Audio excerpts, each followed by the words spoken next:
नमस्कार। आपकी कुशलताओं की शुभकामना के साथ, अपेक्षा के साथ आप स्वस्थ होंगे, कुशल होंगे। अपनी बात रखने के पूर्व एक कहानी निवेदित करता हूं। एक समय की बात है, एक गांव में, किसी गांव में ये निर्णय लिया गया कि यहाँ पे एक शानदार, बेहतरीन, एक बहुत भव्य मंदिर का निर्माण किया। अब ये सोच आई, ऐसे मंदिर निर्माण के लिए गठित की गई कमेटी ने निर्णय लिया, मंदिर इनका होगा, कैसे होगा, इसका निर्णय कमेटी के द्वारा लिया गया। तय हो गया, मंदिर बनेगा। और उसके बाद मंदिर निर्माण हेतु सोचा गया, मंदिर बने तो क्यों न बने, उसमें स्टोन लगाया जाए, मार्बल लगाया जाए। तय हुआ।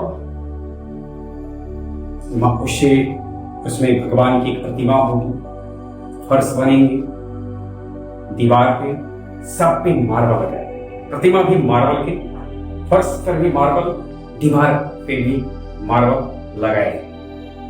निर्णय ले लिया गया, बुक किए गए, कहां से लाए गए। इसके लिए सोचा गया मार्बल सबसे बेहतर मिल कहां से, राजस्थान याद किया गया। राजस्थान में एक जो इसके व्यापारी थे, मार्बल के स्टोन व्यापारी, मार्बल के टुकड़ों के या फ्यूज होते पत्थर के व्यापारी थे, उनसे संपर्क साधा गया। उन्हें ऑर्डर दिया गया कि मुझे ये चीज ये चाहिए, क्या क्या चाहिए। फिर से एक बार ध्यान में रखना, हमें मंदिर की प्रतिमा मार्बल। दूसरा क्या, फर्श पे बिछेंगे जो टाइल्स, जो टुकड़ा बिछाया जाएगा वो मार्बल का, दीवारों पे जो चिपकाया जाएगा वो भी मार्बल का। दीवार पे लगेंगे मार्बल, फर्श पे लगेंगे मार्बल, प्रतिमा बनी होगी मार्बल, संगमरमर। रासायनिक भाषा में CaC3। लेकिन अब सवाल है, प्रतिमा फर्श पे बिछने वाले और दीवार में लगे, सबके साथ एक जैसा व्यवहार नहीं। बुक कर दिया गया, कहा गया मुझे दिया जाए। एक दुकानदार से बुक किया गया, दुकानदार ने उसको नियत समय पे जो ऑर्डर दिया गया था एक गाड़ी में पैक कर, पूरी तरह से, सपोज कीजिए, मान लीजिए ट्रक में, उसी ट्रक में प्रतिमा को भी रखा गया, उसी ट्रक में वो पत्थर को भी, उस टुकड़े को भी रखा गया है जो फर्श पर बिछाए जाएंगे, और उसे भी रखा गया है जो दीवारों में लगाए जाएंगे। राजस्थान से गाड़ी चली गंतव्य स्थान की ओर, जहां पहुंचना था। रास्ते में मार्बल यानी कि वह पत्थर का टुकड़ा जो फर्श पर लगेगा और वह टुकड़ा जो दीवार में लगेगा, इसके बीच में वार्ता शुरू, दोनों के बीच में बात शुरू, और दोनों में से एक बोलता है, दूसरे को कहता है, दोस्त क्या किस्मत पाया है हमने, और क्या किस्मत मिला है हमारे ही मित्र प्रतिमा।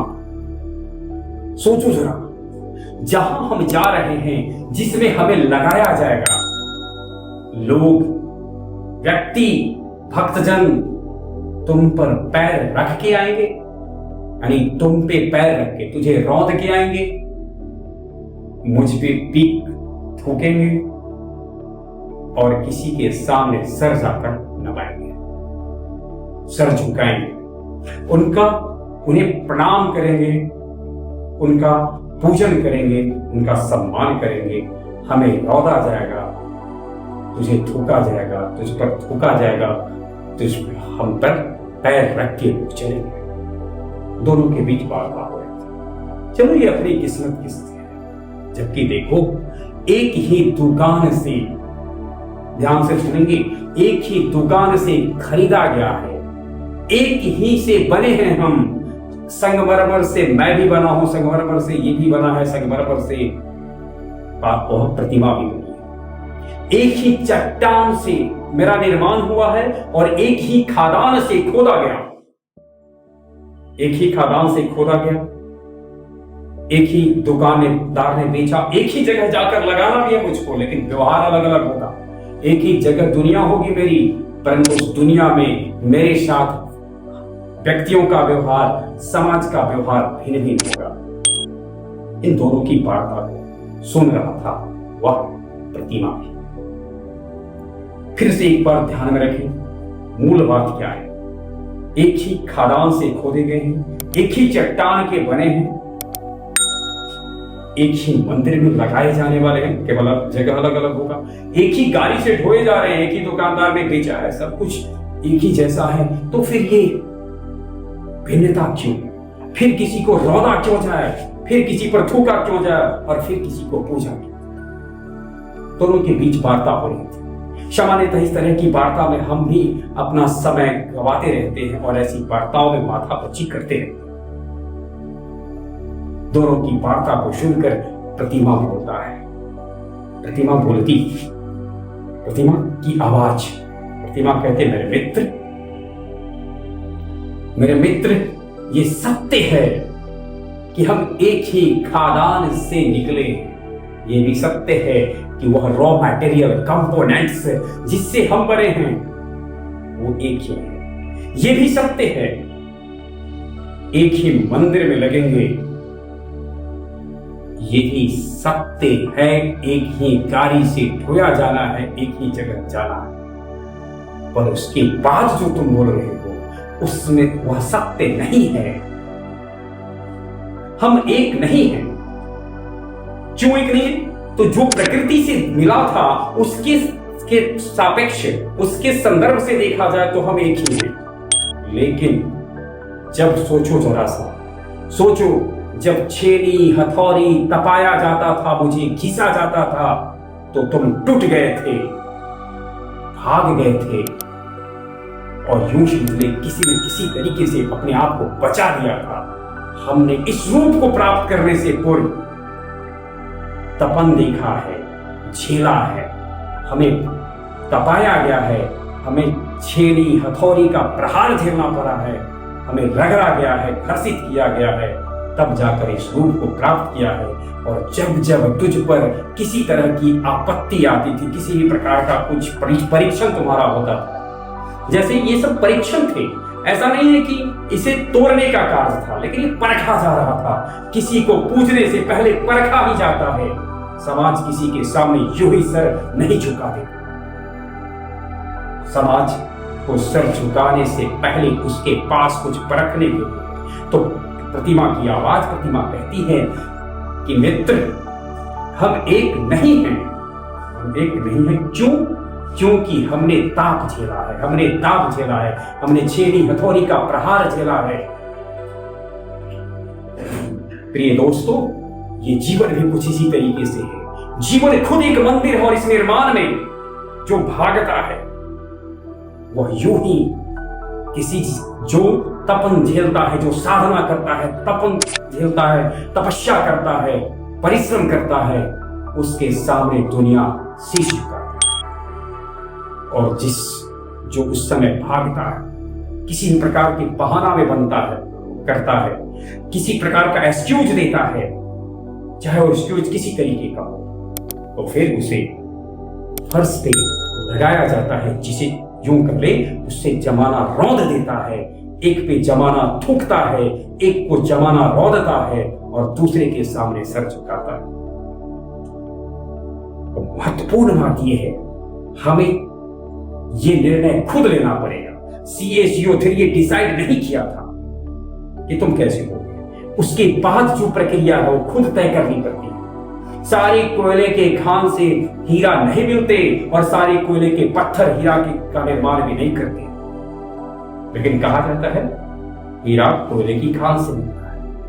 परंतु सच्चाई है, किम्बरलेन रॉक बहुत बहुत लंबे समय तक, वर्षों तक, शताब्दियों तक ताप को जब झेलता है तो वह किम्बरलेन रॉक ही कन्वर्ट होता है डायमंड में। हमें संभावना तो है, हम संभावना है हीरा बनने की, लेकिन सारी संभावना सफलता की परिणति नहीं होती है, सफलता में परिवर्तित नहीं होती।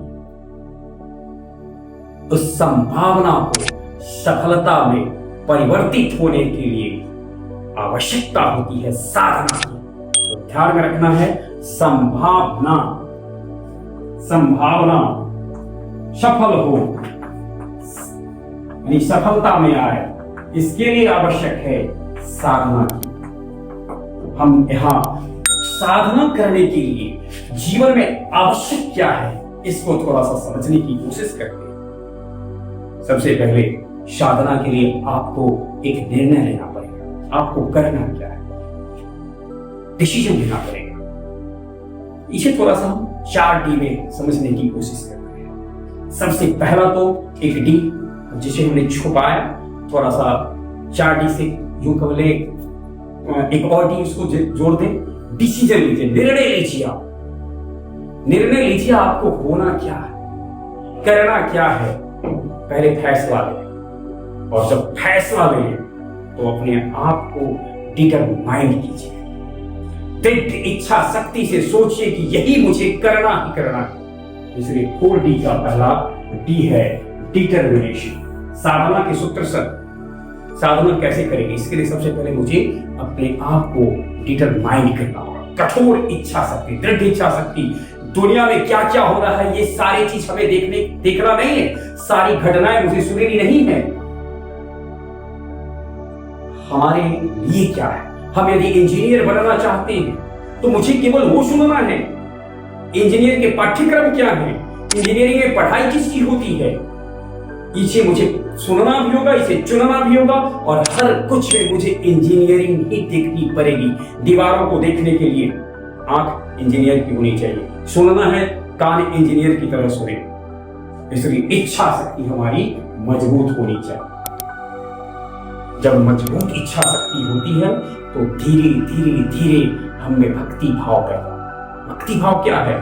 भक्ति भाव बिल्कुल निष्काम परिश्रम, अर्थात मैं पढ़ूंगा मुझे ये मिलेगा, 8 घंटा पढ़ने के बाद मुझे क्या मिलेगा, ये तमाम सोचना नहीं।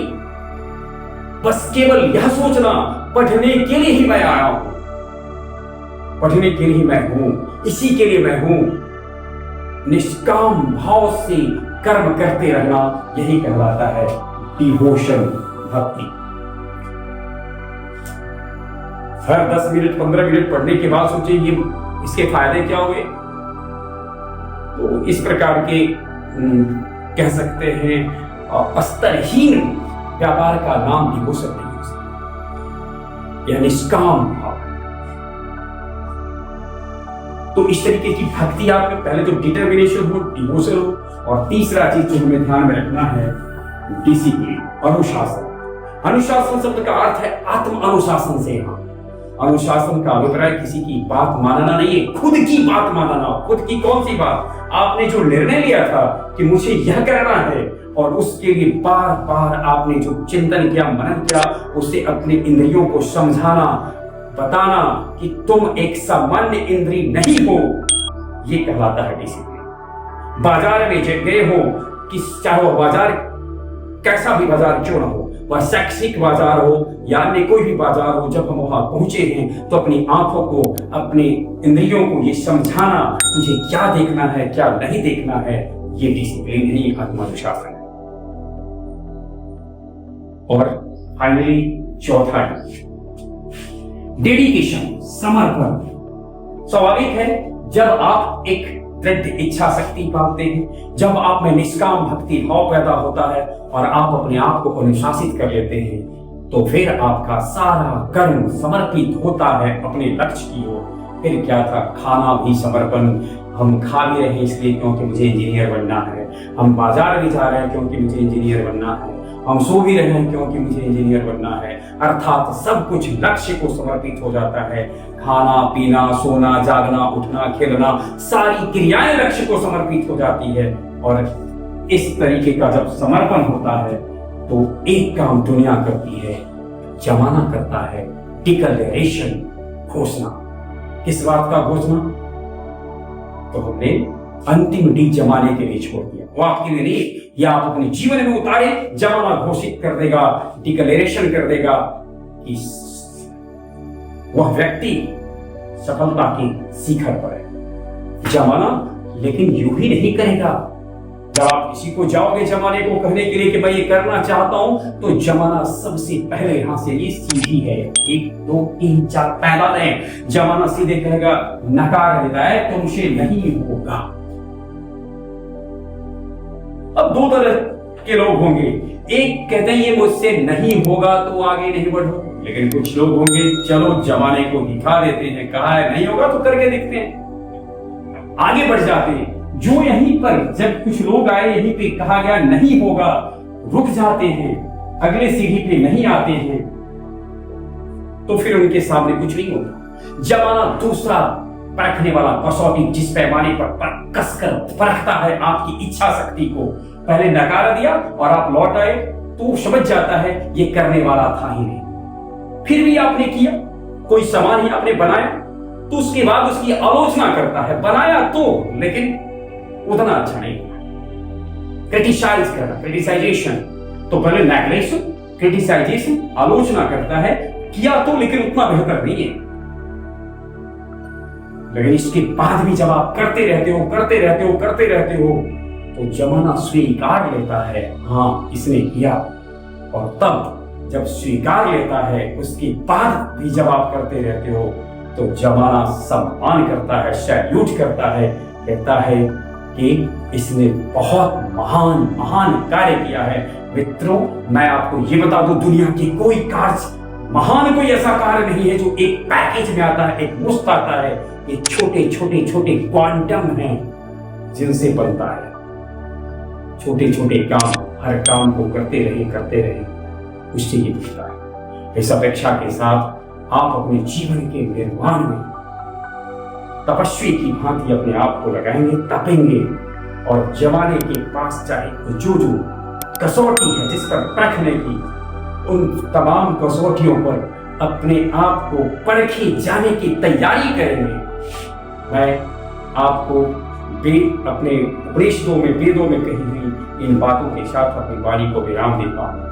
यथा चतुर्वी कंकन प्रेक्ष्यते निघर्षेण तापेन तारेण परिच्छेद, तथा चतुर्भी पुरुषं परीक्षते ज्ञानेन शीलेन गुणेन कर्मणा। बहुत बहुत आभार।